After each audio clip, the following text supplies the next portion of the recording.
শনিবারের সাতকাহন। কথা সাহিত্যিক সিদ্ধার্থ সিংহ কলকাতার 12টি বিশেষ জায়গা নিয়ে লিখেছেন 12 ভুতুড়ে। আজকের গল্প উইপ্রো অফিস। সেক্টর 5-এর উইপ্রো অফিসের টাওয়ার 3 তলায় কেউ যায় না। লোকমুখে শোনা যায় যে যেখানে উইপ্রো অফিসটি হয়েছে সেখানে নাকি এককালে কবরস্থান ছিল।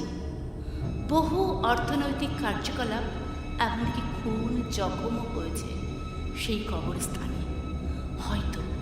হয়তো সেই সকল মৃত আত্মারাই আজ বারে বারে ফিরে আসে ওইখানে। সন্ধ্যের পরে শোনা যায় আর্তনাদ, অশরীরী আওয়াজ। তাই অফিস কর্তৃপক্ষ বন্ধ করে দিয়েছেন নির্দিষ্ট ফ্লোরগুলো, যার করিডর থেকে প্রতি রাতে ভেসে আসে প্রতিশোধকামী আক্রোশ। এরকমই ভূতের এবং রহস্য রোমাঞ্চের গল্প শুনতে চোখ রাখুন শনিবারের সাতকাহনে।